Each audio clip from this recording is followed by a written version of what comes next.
I also like how many verses in the Bible talk about being humble. I'm like, there's so many. John what?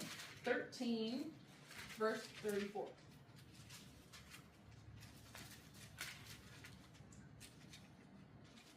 I also really love a part of this one. Somebody want to read it? You want to read it, Mom? A new commandment I give to you, that you love one another, as I have loved you, that you also love one another. So my favorite part of that one is actually the part where Jesus says, "A new commandment I give you, that you love one another as I have loved you, that you also love one another."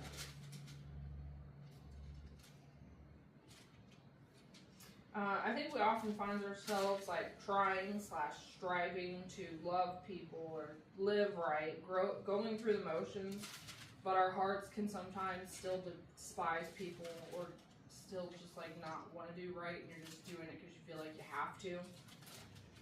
But to walk humbly with the Lord, we first need to recognize that attitude or heart posture, apologize/repent for it, bring it straight back to the Lord, and then ask Him to transform our hearts and minds.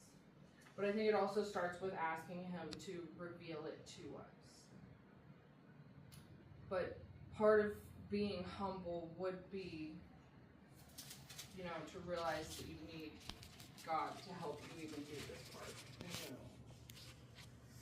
general. My next favorite thing is, while I was doing this Bible study, I actually read the whole book of Micah. We did part of Micah, but what I got from reading that whole book is, Micah is a prophet, and the Lord used Micah to speak to His people.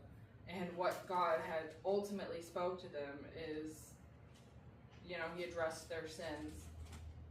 But what God ended with was, what does God require more from us than to just do justly, love mercy, and walk humbly with your God? So next I have Micah 7, verses 5 through 7. It's a good book, actually. I read it for you. Is that one of the, also, is he like considered, they have the major prophets? See, I don't remember. I And don't the know if minor he was a minor. prophets? I'm assuming with how little his book is, maybe minor. Yeah, What that's was what the I'm not address sure. again, Michael? What? 7, 5 through 7. Micah, got it this time. Yeah, we're going to get familiar with this little book.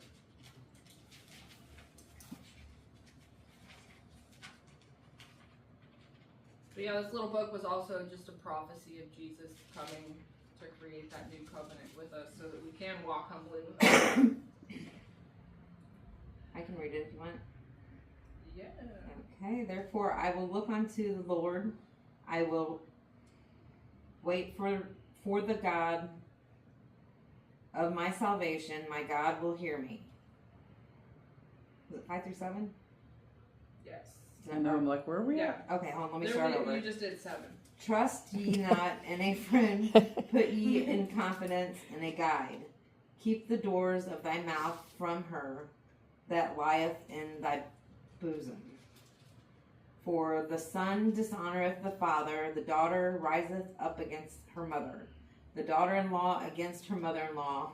A man's enemies are the men of his own house. Therefore I will look unto the Lord. I will wait for the God of my salvation. My God will hear me. Wow.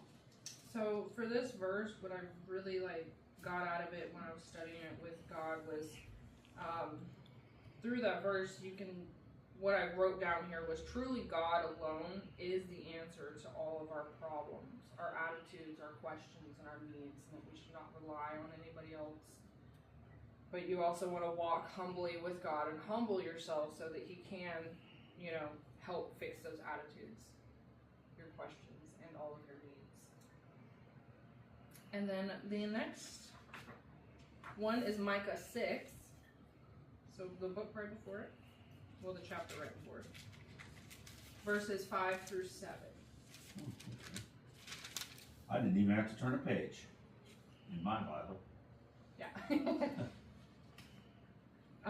Also, what I love about this is that I happened to be reading in Numbers earlier this week, and in the book of Numbers is King Balak and Balaam. Balaam was the guy who had the donkey, the talking donkey. Oh, okay. So what I loved about reading these next verses is that I actually knew who Balak and Balaam were.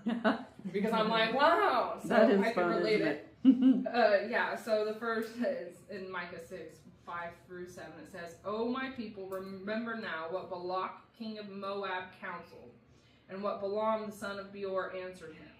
From Acacia Grove to Gilgal, that you may know the righteousness of the Lord. With what shall I come before the Lord and bow myself before the high God? Shall I come before him with burnt offerings, with calves a year old? Will the Lord be pleased with thousands of rams, 10,000 rivers of oil? Shall I give my firstborn for my transgression, the fruit of my body for the sin of my soul? He has shown you, O man, what is good, and what does the Lord require of you but to do justly, to love mercy, and to walk humbly with your God. Wow. What's cool about the relation back to Balak, king of Moab, and Balaam is that Balak had called over Balaam to go to these different cities to try to get God to curse the people of Israel that were walking around in the wilderness. But God wouldn't do it because those were his blessed people, and he had already made a faithful covenant with Abraham to always bless those people. And I just thought that was really, really cool. But it's also that referring back to that, and then God's mercy and to do justly, that's God being just and being merciful. When he's replying back to, Balak and Balaam, which is cool. I think that one was really just for me. But what does the Lord seek from us but to do justly, love mercy, and to walk humbly with your God? So then I had Micah 7, so we'll go back a page, to 18 through 20. Now I had to turn the page.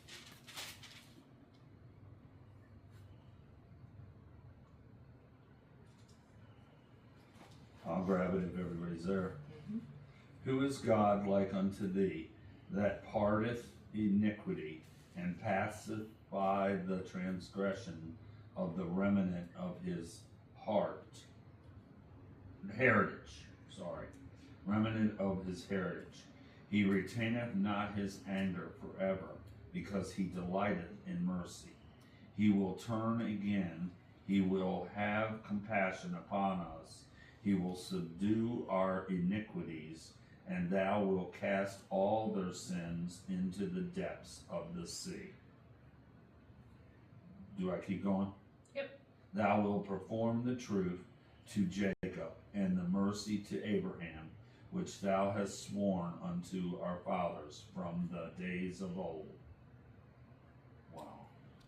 And what I had wrote down for here, what I got out of that, is God's character, who God is he loves mercy and is faithful.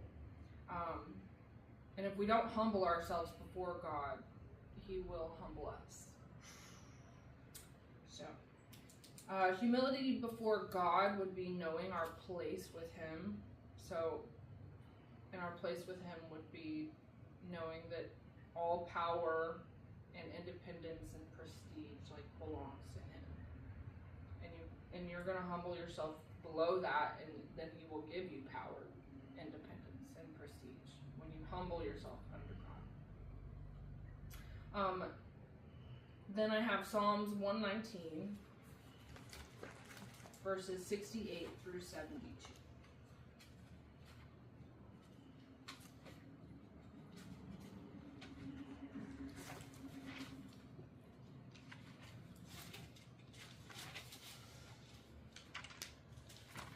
You said Psalms 119? Yes, ma'am. And then verses 68 through 72.